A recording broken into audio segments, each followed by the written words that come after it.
Folks, it is Friday, and somehow it's already the end of January. I don't know. Time is flying, but I guess that's what happens when you play 16 games and when Ohio State wins a national championship. This is the Podcast Daily. It is Freaky Friday, and the mailbag is open. I'm joined by Bill Landis and Jeremy Birmingham. As always, I am Austin Ward. Where did January go, Bill? I don't understand. I don't know where December went. I feel like it was November and then it was February, and I don't really know what happened in between. I heard Ohio State won a national championship though. Can confirm. January went incredibly fast, and February is shorter than most months, so I bet that's going to go fast. And then we're going to be right back out for spring practice, which is right where everybody is already starting to think based on the questions we got, including this one from Sam. If you had to guess right now, who is starting at quarterback in 2025? So let's just start there. Berm. All right. Just kidding. I don't know. I was just trying to avoid Sam's question because it feels like a loaded one. I think that there's no way for anybody to have like so strong of an opinion one way or the other here that should carry any actual weight. Yes, Julian Sayin is the guy that is the highly recruited 5-star, perfect California quarterback guy. And then Lincoln Kienholz is a dude who's been in the program now going on to his third year, super freaky athlete, and a player that I think gets a lot more respect inside of the locker room and around the program than he does nationally, because people have just kind of assumed that Julian would be the next guy. And I don't buy that, but I also don't know that Lincoln has the high-end, long-term quarterback aptitude to beat Julian out. I think it's going to be a fascinating battle. I'm not trying to split the baby here. I just don't think that there's any way to have an answer yet. But I really think that Julian brings something pretty unique to the position. His ability to get rid of the ball quick, his vision is next level. But Lincoln is a freaky athlete, and for Ohio State, heading into next season, I think it really just depends on what the offense is going to look like. We don't know exactly how many changes there will be moving forward with the coaching staff. There is still obviously some discussion about Chip Kelly in the NFL. That could change things. If you bring in a different offensive coordinator that has a different mindset about how much you want the quarterback to move, Lincoln provides a different element there. So I think that the conversation is a fair one to start, but I don't think there's any way we can have a real answer. I mean, I think we can have a real answer. Julian Sayin played 27 snaps. Lincoln Kienholz played 8. Sayin threw 12 passes. Kienholz threw 0. They told us who the starting quarterback's going to be. I don't think that's true. Because if that was the case, if that was the conversation inside of the Woody, I don't think Lincoln Kienholz is still on this roster. And that's I mean, I think I'm not sure that I agree with that part of it, because our conversations with Lincoln Berm have been, I think, pretty illuminating, that he seems to be in agreement that he's not ready to be a starting quarterback, at least right here, at least on January 31st or 2 months ago or 3 months ago or a year ago. And that there's a real value for continuing to develop if he's the starting quarterback in year 3 or not. But that's why he took this last year as a redshirt year, was to this is a guy who put everything into the program, took the bait and took all the hits in the Cotton Bowl a year ago, decided to take the step back and learn this year. And I think that if he doesn't think he's capable of beating Julian Sayin out, I don't think he would have stuck around, which is all I'm saying. He has to know, regardless of what the coaches are saying, regardless of what he's being told in meetings, if he doesn't personally think he can beat Julian out, he wouldn't still be there. Yeah, I guess last year was his redshirt year. He only played 3 games, and one of them was a bowl game that didn't count. They're both redshirt years. I mean, they are technically, yes. It's not like he had an extra year available and decided the redshirt this year. I'm also not saying that Lincoln Kienholz should approach this as I have to be. It's good to just be the backup, or that he doesn't have self-confidence or self-belief that he could beat out Julian Sayin. He should, and I believe that he does have that. I'm saying that there's seems to be part of him that can accept, if he winds up being the backup like Devin Brown was last year, that he becomes a lot more coveted and lucrative on the market after 3 years working with Ryan Day and potentially Chip Kelly, and that the backup role saved some games. In some way, maybe that's not true, but Devin Brown had to come off the bench against Michigan State and threw a touchdown. It was like important to a national title push. I think that's my point, that I think Lincoln Kienholz is at least open to that idea in a way that not every quarterback in his situation would be. That's like, I got to go right now because I have to be a starter at a Power 5 program immediately. I don't know that that's ever really been the way he's approached his career, which I think is smart and refreshing. I don't disagree. Yeah. There's a real maturity to his approach, I think. Because I agree 100% that not many quarterbacks would think that way, and I'm always going to find him interesting. Like I think I've said before, like if you can throw a tight spiral, dunk a basketball, and hit a home run, like I'm in. And he can do all those things. He's an incredible athlete. He just needs to keep refining his quarterback skills, and I think he's doing that. Just think Julian's a different kind of cat throwing the football. So I'm excited to watch the competition play out in the spring, and I think it's really good for Ohio State to have Lincoln here to make that a competition. To have somebody, I mean, he's the leader in the room too. Like he's the oldest guy, so they need that. But if I got to pick one, I'm picking Julian. And I know the wide receivers in that room are comfortable with either, and they really do have a lot of confidence in Lincoln and Julian, and so that battle is going to be the conversation we have for the next 8-9 weeks. And I don't know that there's any way that you could say for sure today. I think we all lean towards Julian being the guy because he is the more natural quarterback, and he is the heir apparent from the recruiting standpoint and the amount of money that he's being paid to stay at Ohio State. I think all those things matter. But I don't think you can just definitively say he's 100% the starting quarterback. How does the haircut factor into that? The new haircut does change things quite a bit for me personally, because we saw when Quinn Ewers decided to chop off the mane, he turned into a much more professional ready quarterback.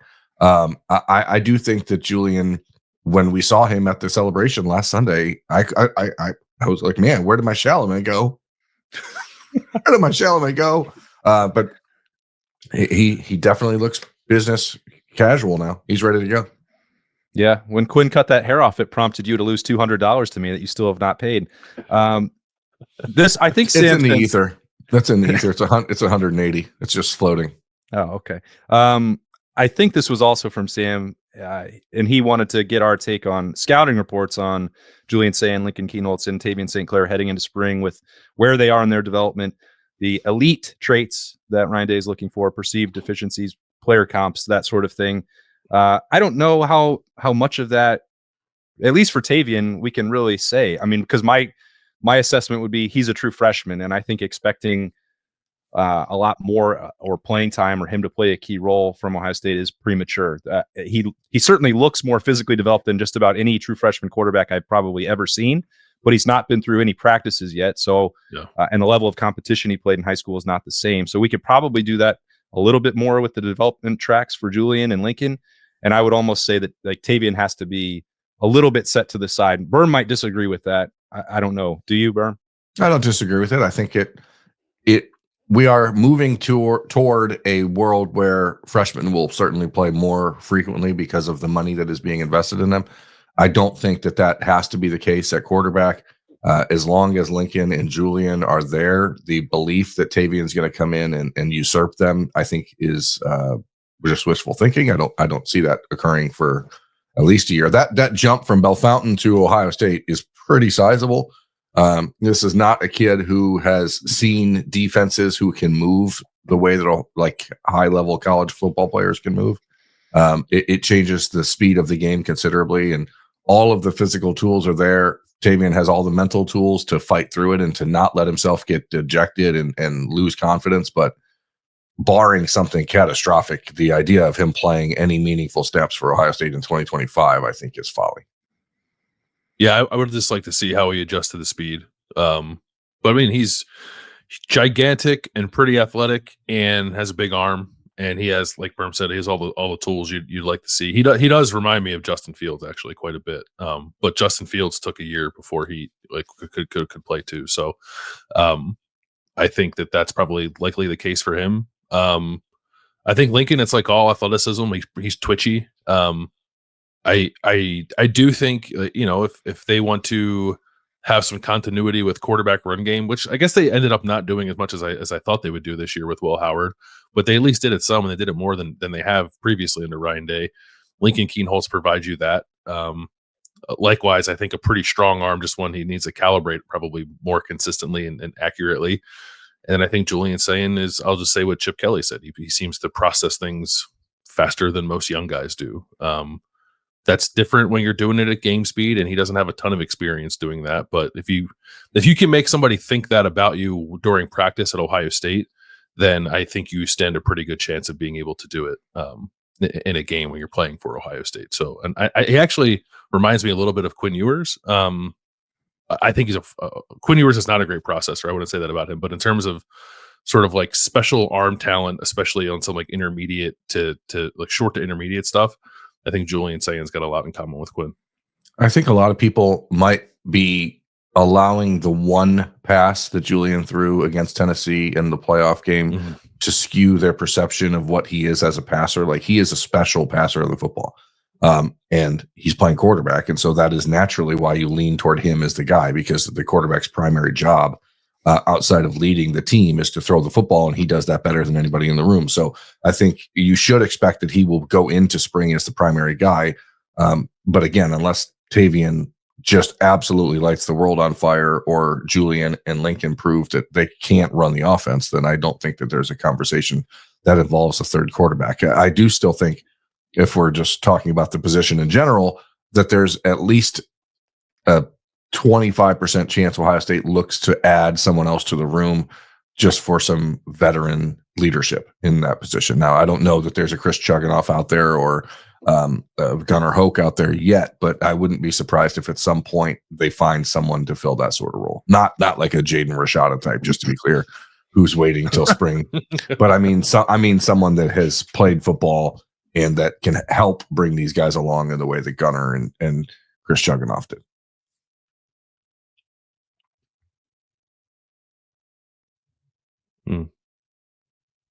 But, Chris Chuganoff, Bill, if you remember, had one of the more important throws in Ryan Day's lone victory against Michigan, right? I mean, he came in when Justin was hurt and fired a dot, and then Justin came back in on the next play and he sustained the drive. Yeah, it was an incredible moment. And so you need to have someone that's going to come in and not threaten the room, but also someone who can actually step out on the field and be like, hey, I can do this. That's what we were talking about, Austin, while you took a break. Well, I think you melted my internet when you brought up Jaden Rashada. So I know you got to be careful with words matter, Berm. You got to be careful when you say them. I think, to wrap it up, all three of us at some point have said and watched in practice, like, Julian Sayin is the most accurate a year ago, that he was making decisions and the ball was coming out of his hand, like, probably better than anybody else. It was about the physical development. And we talked to him on the notebook before the Rose Bowl, and Berm's took out his measuring stick. He's like, are you 6'2" now? Are you 6'3"? Like, you're turning into a strapping young lad. I think he needed that time. It was the physical question. It was, can you add more arm strength to that? But I think the accuracy and processing that you mentioned, Bill, that's what has stood out in terms of elite traits for him. And Lincoln, it is the athleticism, the dual threat ability. So you add to that, I think both of those guys have things that are really appealing. What does it look like? How does it shape the offense? Spring camp is going to be interesting. I think it is more likely than not that Julian Sayin is a starting quarterback, but there's real value into having Lincoln Kienholz with his knowledge of what Ryan Day wants to do into year 3 and continuing to, if that means that, it becomes a complementary package, or Lincoln can be used in the red zone to run, great. I mean, that's a real benefit and a bonus for Ohio State if that's what winds up happening. I was thinking that. Perhaps there's a package for Lincoln Kienholz. Let me ask you this, Bill, because we're going to just spin off now. When you look at this roster heading into spring, obviously the running back situation is one that has some holes because you don't have any returning experience there. You're going to count on James Peoples and CJ Donaldson to be some version of Travion Henderson, Quinshon Judkins. Obviously, neither one of those two are ready to be NFL players at this moment, but I think what gives Julian an advantage from the quarterback perspective is that this is an offense that with Jeremiah Smith, with Carnell Tate, with Brandon Innes and Bryson Rogers and Mylan Graham and everything else, and now you add Max Clare. Like, I think that there's a chance that we see more of a run and gun type Ohio State offense next year. Am I dreaming? Like more four wide stuff, or more three wide with the tight end split out. Like I think that there's a different alignment that Ohio State can run with that group with Max Clare than they have. Yeah, I think you could be onto something, because Claire especially would allow you to play like kind of both, right? Like if you put him outside, it's kind of like four wide because of his skill set, but he is a tight end, so you can still put him in line or play him closer to the line of scrimmage. Yeah, I think the offense will look different. Maybe not. I mean, they're still going to run the ball, and I actually think the offensive line will be better perhaps next year than it was this past year. Because I like the additions of tackles, and like there's just a ton of experience now in the interior. We were talking about that on Thursday morning's show. Isn't it insane to suggest that a team that could lose the Remington Award winner, a potential first-round pick in Josh Simmons, and a potential first-round pick in Donovan Jackson gets better on the offensive line by adding a tackle from Rice and from Rice, Minnesota? Yeah. And which is why I'm not like pounding the table definitively saying I think they're going to be better. And obviously health plays a really important factor there, but it's not a bad situation. They're a little light numbers wise at tackle. Tackle only, yeah. Yeah, they're need either to add going another. to need to add or maybe move somebody from interior to tackle. I don't know what they're going to do, but it's a lot of depth on the interior. Well, probably the best they've had, and depth and experience. And then at least the starting tackles are pretty good. And like I like Ian Moore, so like I think that you have three pretty good tackle options there. It's a high ceiling. Maybe I'll say that, and won't say it'll be better I said the same thing. I said the same thing on Thursday morning. So you know, I'm not arguing against it. I just think it's insane that we're saying it. Right. It is wild. Nate in Powell, he said that he tried to ask us this before. We didn't get to it. He hasn't been able to stop thinking about it since the Brian Hartline West Virginia scare came up. What happens to the current wide receiver room and the future wide receiver recruiting if and when Hartline leaves? Is there a likely replacement for him? Also, it seems like a funny question, but why is he so good at it? I think he's good at it because he was a good receiver. That doesn't always translate. To be fair to Hartline, I think perhaps oftentimes the best players can sometimes make worse coaches. But he's a rare instance, I think, of a guy who was a good player who was now an excellent coach. What happens? I don't know. Like, why are we concerning ourselves with that? Ohio State just won a national championship. Yeah. We should be happy that Brian Hartline's still here and worry about that when the time comes. I don't think that you should worry about that, number one, or even think about it in the future, because when Brian Hartline, if he ever has an opportunity to run his own program somewhere outside of Columbus, like, it's not going to be good for the current wide receiver room. Whichever group is there with him is probably not going to stay intact, and that's fine. That's football.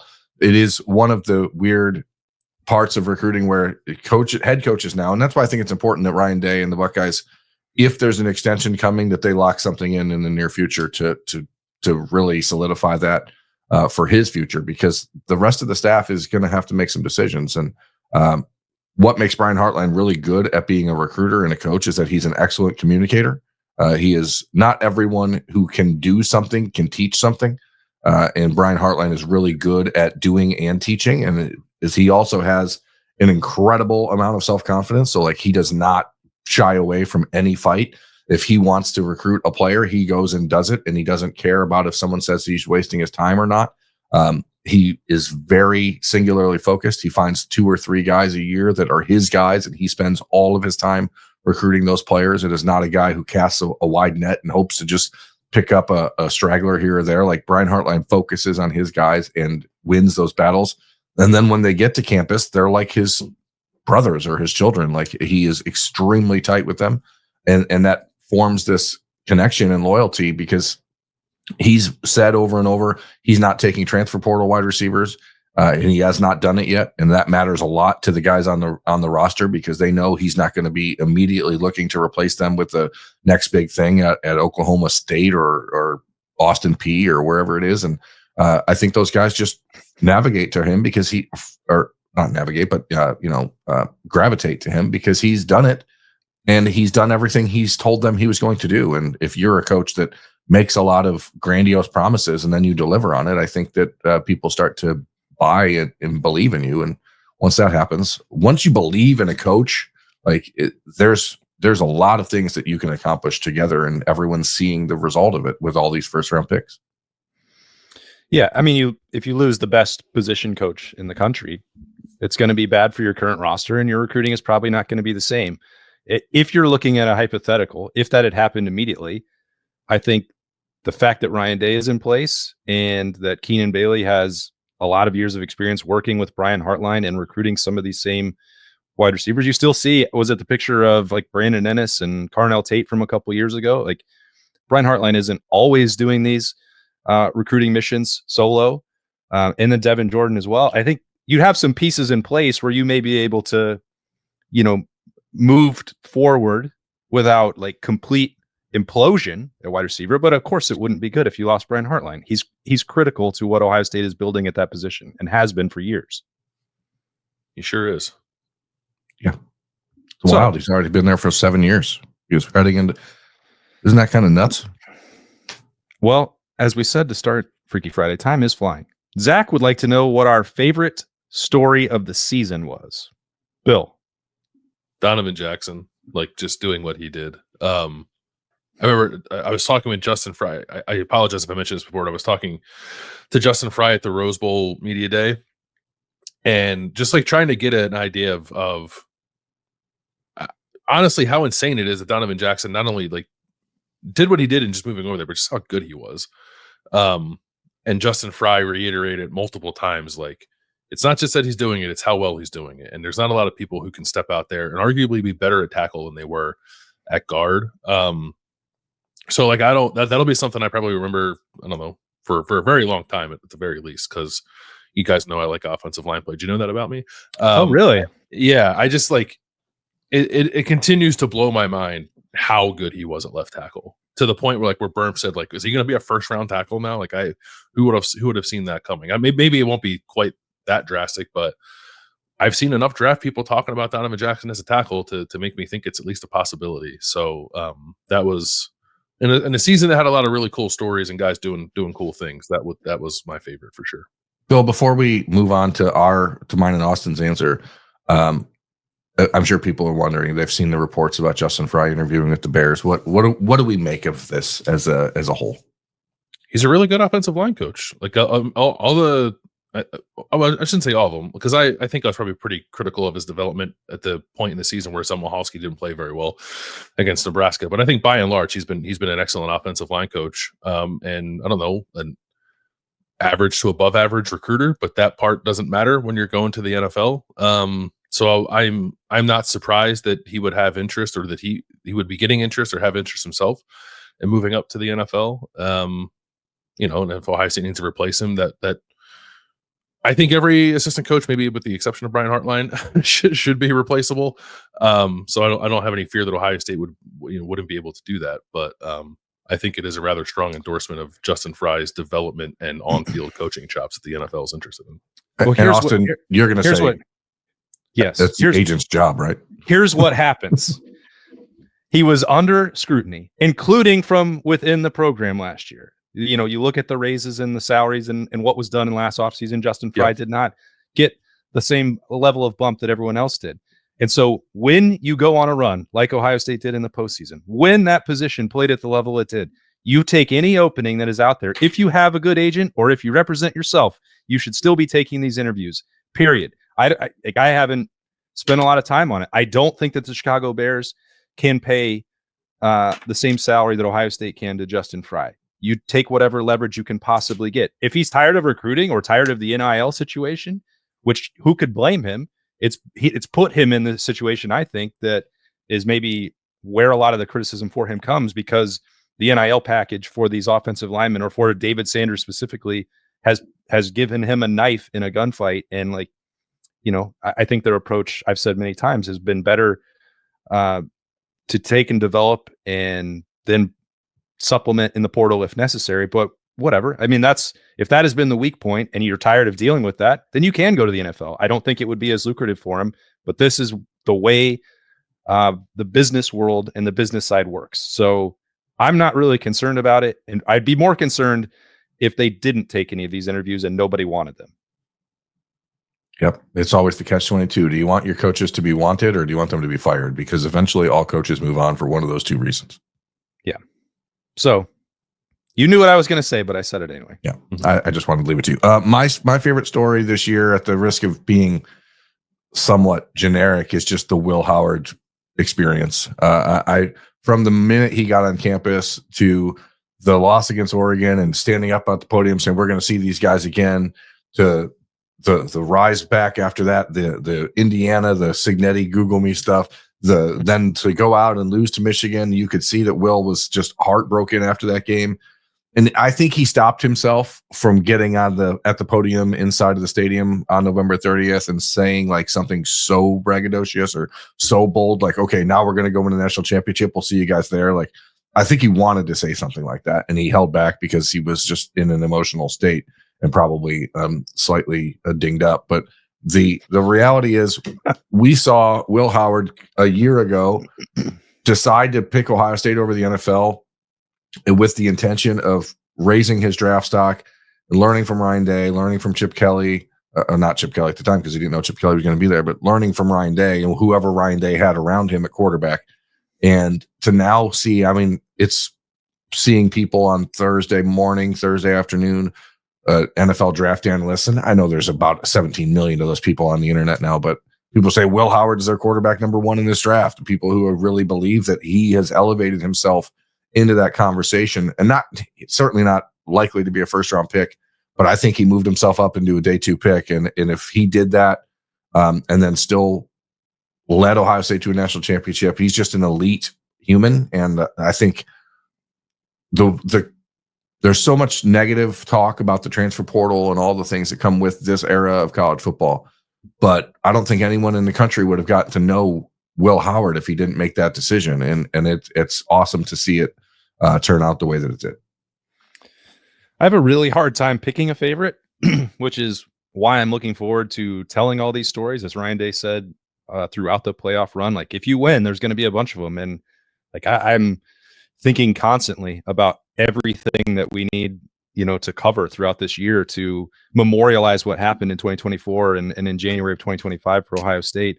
Some of the stuff that like we, gloss over a little bit. I'm thinking of like one day stories that have longer impact. Carnell Tate going back to Chicago and scoring twice against Northwestern. Mm-hmm.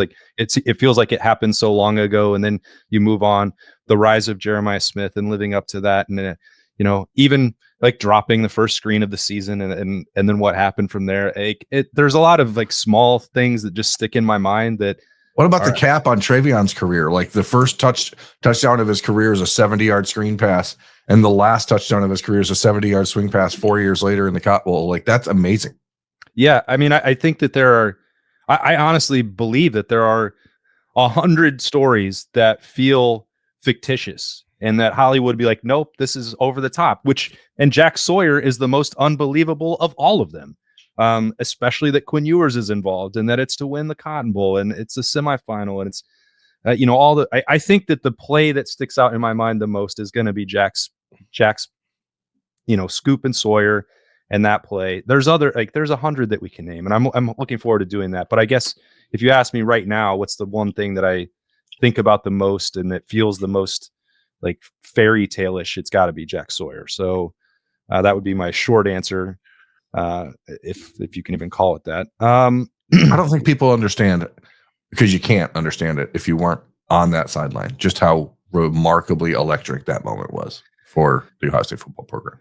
It was crazy. It was one of the, if you want to know where the juice for Homer Berm came from, I was plugged in on the sideline in that moment, and I was just overcome. I just was, I got overamped. He's overcome. Ryan wants to know, can you settle a debate I've been having with a friend on Facebook about where Ohio State ranks in NIL? He is basically using it to shrug off the championship and that they should have won since they spent so much. I contend that they are not grossly outspending the top of the contenders, while he is claiming that Oregon is spending half of what Ohio State does, which does not sound right. And Ryan, it is not right, because Oregon spent more than Ohio State. Thanks in advance. Yeah, according to most of the reports, Ohio State was Now, again, these reports are folly. That's today's word of the day, because we have no way to validate it unless your athletic director comes out and says it on the radio that that's an accurate number, which Ohio State's did. I don't think that we have any real way to know. The belief nationally is that Oregon and Texas both outspent Ohio State. And Ryan, your friend's an idiot, but also don't argue with people on Facebook. It's good advice. Yeah. I'll just echo what you guys said. I don't your team should be spending money to win a championship, by the way. It's not a brag to say that you spent less. It just means you're not trying. But I promise you Oregon's trying. Yeah, they definitely were. And so it's is the guess argument. What?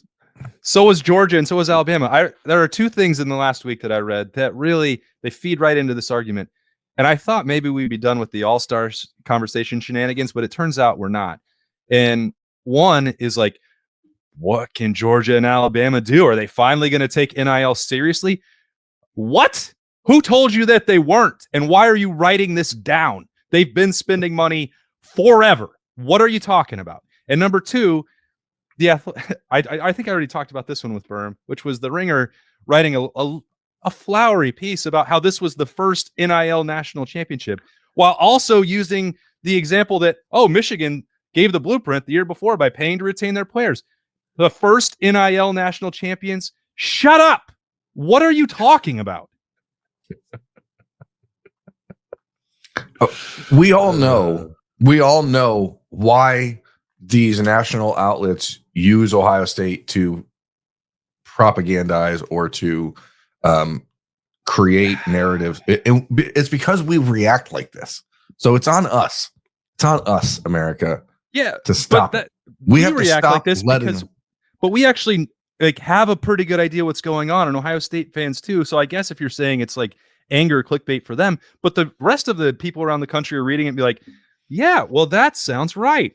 I guess that's why RG3 said that you should just go pay $20 million and you win a national championship. Like, it feeds into these other narratives because there are people writing 2,000 word features about $20 million and ignoring the amount of money that everyone else at the top of college football is spending. It's ridiculous. And again, we talked about this a little bit earlier in the week, but when we're moving forward, projecting forward, that $20 million is a bargain, dude. Like, that's not even close to what things are going to be next year or the year after. Like, it's not even close. Yeah. Got a number of questions about what we think is going to happen with the defensive staff. Berm and I think, talked about that on Three Things Thursday. The way that we view that, I won't speak for Bill, but I think that he largely is just going to sign off on what we said for that. Seth wants to know if the Ohio State roster could have significant rotation at multiple positions next year. At corner, you have a logjam between Igbinosun, Matthews, Scott West, wide receiver Smith, Ennis, Graham Rogers, linebacker Styles, Reese Pierce, many other positions too. I would certainly throw in the interior offensive line to that, to editorialize. Combine this depth with the way with Ryan Day's talked about play style to get into the playoff. Do you think we will continue to see more rotation than even what we saw in 2024, Bill? Yeah, probably. Because even like maybe at defensive end where Jack and JT played, I mean, a lot. I don't know the percentage. I would guess 80% or so of the defensive end snaps, and maybe even higher number of the high leverage ones. Maybe you could see some more rotation there if like Logan George is ready. If CJ Hicks is playing on the edge next year, maybe you have more of like a 4-man, like true 4-man rotation there than Ohio State has had the last couple of years. Corner, yes. Interior O-line, I think, yes. I think maybe even linebacker. Like Sonny, because if Sonny Styles has some versatility to move, obviously Arvell Reese is going to play more. Seems like they really like Peyton Pierce. Riley Pettijohn looks like a young guy who's going to push for some playing time as a true freshman. I could see some more rotation there.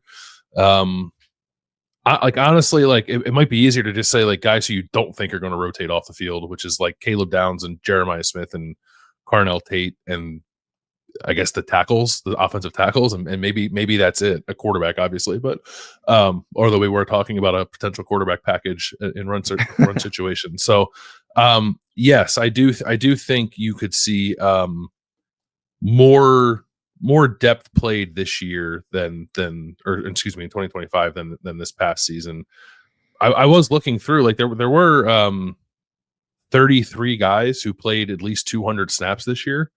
So like that's a pretty high number. But maybe you'll see fewer guys playing 700 snaps and more guys playing like between 300 and 400 snaps.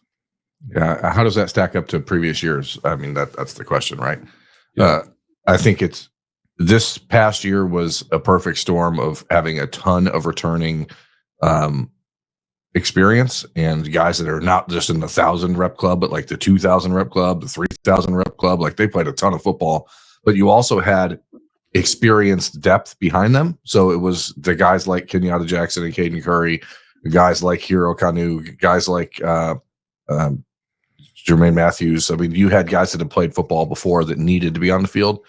I do think that next year's team will have a lot of returning players who will become starters who weren't starters before, but I don't know that the depth behind them is as ready to push for regular playing time as this year's group of backups were, which made it easier for Jim Knowles and the defense to be like, hey, let's throw in Kenyatta Jackson here. I don't know that Dominic Kirks is in the position yet to push for that, or someone else is. So I would think that you actually see less rotation, especially early in the year when Ohio State's trying to figure out who the dudes are. And then again, if we're entering this era of 16, 17 games to win a national championship, everyone has to play more no matter what. So, I mean, that's going to happen by default, but I don't know if it's going to happen as much by design for Ohio State.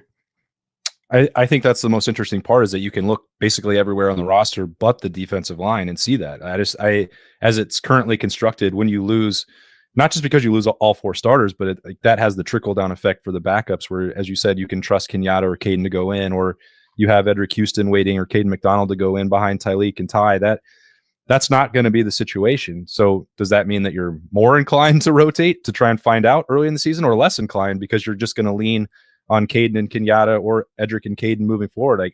I don't know the answer to that. I think just in sheer numbers, you look at the defensive line right now, and we talk about it a lot, maybe too much on the podcast daily, but I don't really know how that's going to play out, because I think just in terms of experience and volume of players, they're not probably in the spot. They're definitely not in the spot they were in 2024, but they're not in a really advantageous depth position, which is why we've been talking about the previous cycles and the recruiting and the number of bodies that were there. So that could be catching up with them a little bit, and I don't know how that's going to play out. Well, I think that actually adds some intrigue. We're talking about freshmen playing. Are you going to see more of the true freshmen? Bill brought up Riley Pettijohn. He's one at linebacker, especially. You have Arvell and Sonny, and those are the only guys that have played any meaningful reps. And so Peyton Pierce, we expect him to emerge and be that third guy. But Riley Pettijohn is certainly one to watch. TJ Alford is another one to pay attention to, just as because of his ability as a pure edge / pass rushing type. But on the defensive line, does Zion Grady push into that conversation? Because I think he has the physical tools to do it early, and is probably more physically ready even now than a guy like Dominic Kirks would be, even after a year in the program. Or does Epi Satanale, when he comes in from California, does he have the ability to push and get some on the field reps there? Safety, like Ohio State didn't really rotate safety this year. It's the only spot where you really saw zero rotation. We saw Jalen McLean start to get some reps and playing some football, but is there anybody that's really going to be able to push and give Caleb Downs any breather ever? Is Jalen McLean, does he have a backup that's someone that you look at and be like, hey, that guy can make a move? I just, as you look at the signees, I don't know that there's a lot of guys that you would expect that to happen. Deshaun Stewart, the safety, had a leg injury. He missed some time. Cody Haddad is not going to be that type of guy in year one. It's an interesting conversation, because I just think that you will see on the defensive line, especially, and at linebacker, the two spots where you're like, well, who knows? The true freshmen have to make an impact for Ohio State to have the depth that they want. All right, last question. It is the end of January, and it is the beginning of WrestleMania season. We got two questions. Wait a second. Clayton and Josh. Nope, sorry, Berm. Before you do this, I want to say one more thing.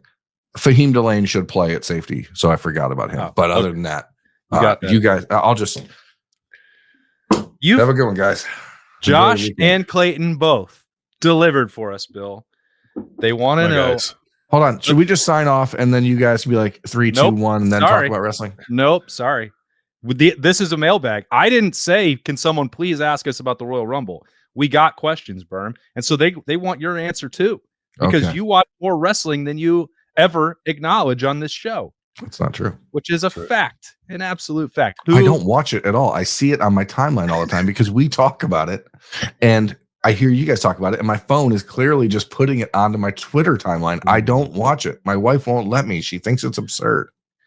You told us you weren't even at my house for the first Netflix Raw, and you're like, I'm going to watch this in solidarity. Well, it's a cultural moment. I have to pay attention. I'm a pop culture guru.